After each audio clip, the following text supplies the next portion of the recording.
Hello అండి, welcome back to my channel. అందరూ బాగున్నారా? నేనైతే చాలా బాగున్నానండి. నన్ను సపోర్ట్ చేస్తున్న వాళ్ళందరికీ చాలా చాలా థ్యాంక్స్ అండి. మన వీడియోస్ చూసి సబ్స్క్రైబ్ చేసుకున్న వాళ్ళందరికీ చాలా థ్యాంక్స్. ఇంకా కొత్త వాళ్ళు ఎవరైనా మన ఛానల్ని ఫస్ట్ టైం విజిట్ చేస్తుంటే వాళ్ళు కూడా మన ఛానల్ని అయితే సబ్స్క్రైబ్ చేసుకోండి. నన్ను ఇలానే సపోర్ట్ చేయండి. ఇంకా ఇవాళ మన రెసిపీ వచ్చేసి టొమాటో కూర్మా అండి. ఫస్ట్ టొమాటోలను అయితే వీడియోలో చూపించినట్టు కట్ చేసి పక్కకైతే పెట్టేసుకోవాలి. నెక్స్ట్ ఇంకా గ్రేవీ కోసం నేను పల్లీలు నువ్వులను అయితే వేయిస్తున్నాను. ఇవి మంచిగా రోస్ట్ చేసుకోవాలండి, డ్రై రోస్ట్. ఇలా వేయించుకున్న పల్లీలను మిక్సీ జార్లో వేసి ఇందులోనే నేను ఇంకా గరం మసాలా కోసం స్టార్ అనైజ్, ఇలాచి, చెక్క, లవంగాలు, ఇంకా షాజీరా కూడా వేసి మొత్తం మంచి ఫైన్ పేస్ట్లా అయితే ప్రిపేర్ చేసి పక్కకైతే పెడుతున్నాను. నెక్స్ట్ ఇంకా స్టవ్ ఆన్ చేసుకొని కడాయి పెట్టుకొని ఒక 2 టేబుల్ స్పూన్స్ వరకు ఆయిల్ అయితే వేసుకోండి. ఇలా ఆయిల్ వేసుకున్న తర్వాత ఇందులో మనము కట్ చేసి పెట్టుకునే టొమాటోలు ఉన్నాయి కదా, అవి వేసి మంచిగా ఫ్రై చేసుకోవాలి. ఆయిల్లోనే ఇవి మంచిగా మగ్గిపోతాయండి. ఇలా టొమాటోలను ఇలా కాకుండా ఇంకా 4 ముక్కల్లా కూడా కట్ చేసి వేసుకోవచ్చు, అది మన ఆప్షనల్. మూత పెట్టి ఒక 5 మినిట్స్ మంచిగా ఉడికించుకోవాలండి. చూడండి, టొమాటోలు అయితే మంచిగా మగ్గిపోయాయి కదా. ఇలా మగ్గిపోయిన టొమాటోలని ప్లేట్లోకి అయితే తీసేస్తున్నాను. నెక్స్ట్ కర్రీ ప్రిపరేషన్ అయితే స్టార్ట్ చేద్దాం. దీనికోసం స్టవ్ ఆన్ చేసిన తర్వాత ప్యాన్ పెట్టుకొని నెక్స్ట్ ఇందులో ఒక 3 టేబుల్ స్పూన్స్ వరకు ఆయిల్ వేసుకోవాలండి. ఆయిల్ వేసిన తర్వాత ఆయిల్ హీట్ అయిన తర్వాత నెక్స్ట్ ఇందులో పోపు దినుసులు అయితే వేస్తున్నాను. జీలకర్ర, ఆవాలు వేయాలి.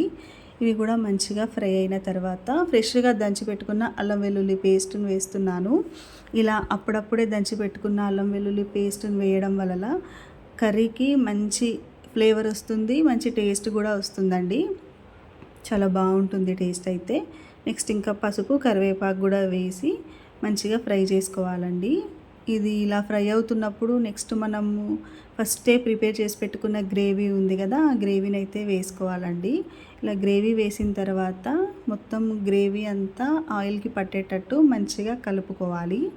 ఇలా చక్కగా కలుపుకున్న తర్వాత మూత పెట్టి ఒక 5 నిమిషాలు అయితే మంచిగా ఉడికించుకోవాలండి గ్రేవీని. ఆయిల్లో వాటర్ ఏమి యాడ్ చేయొద్దు. ఒక మధ్యలో ఖచ్చితంగా మూతను తీసి ఇట్లా కలపాలండి, లేదంటే గ్రేవీ మొత్తం అడుగంటిపోతుంది. చూడండి, ఆయిల్ పైకి వస్తుంది కదా. ఇప్పుడు రుచికి సరిపడినంత ఉప్పు, కారం, ధనియాల పౌడర్, ఇంకా జీలకర్ర మెంతుల పొడిని వేసుకొని ఇవి కూడా గ్రేవీకి పట్టేటట్టు మంచిగా కలుపుకోవాలండి. ఇలా కలుపుకొని ఒక 2 నిమిషాలు ఉడికించిన తర్వాత నెక్స్ట్ ఇందులో ఒక చిన్న నిమ్మకాయ సైజ్ అంతా చింతపండు గుజ్జును కూడా వేసుకోవాలి పులుపు కోసం. చింతపండు గుజ్జును వేసిన తర్వాత ఒకసారి ఇంకా గ్రేవీకి సరిపడినన్ని వాటర్ కూడా యాడ్ చేసుకోవాలండి. ఇక్కడ నేను చూసి ఒక హాఫ్ గ్లాస్ వరకు వాటర్ని అయితే యాడ్ చేస్తున్నాను. ఇలా గ్రేవీ కోసం ఎంత వాటర్ సరిపోతుందో అంత వాటర్ వేసి కలుపుకున్న తర్వాత ఇందులో ఫస్ట్ ఫ్రై చేసి పెట్టుకున్న టొమాటోలు ఉన్నాయి కదా, వాటిని కూడా ఒక్కొక్కటిగా వేసి చక్కగా కలుపుకోవాలండి. ఇలా కలుపుకున్న తర్వాత నెక్స్ట్ ఇంకా ఒక 5 మినిట్స్ వరకు మూత పెట్టి మంచిగా ఉడికించుకోవాలండి. ఎందుకంటే ఈ గ్రేవీ మొత్తం టొమాటోలకు పట్టాలి కదా. ఇలా ఉడికించిన తర్వాత మనకు కర్రీ అయిపోయినప్పుడు ఆయిల్ అనేది ఇలా సెపరేట్ అవుతుందండి.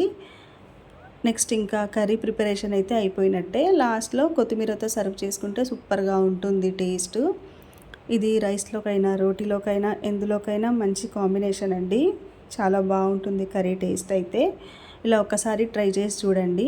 ఇదండి ఇవాల్టి వీడియో. ఈ వీడియో కనుక నచ్చినట్టయితే లైక్ చేయండి, షేర్ చేయండి, మన ఛానల్ని అయితే సబ్స్క్రైబ్ చేసుకోండి. నన్ను సపోర్ట్ చేస్తున్న వాళ్ళందరికీ చాలా థ్యాంక్స్ అండి. ఇలానే నన్ను అయితే సపోర్ట్ చేయండి. బాయ్.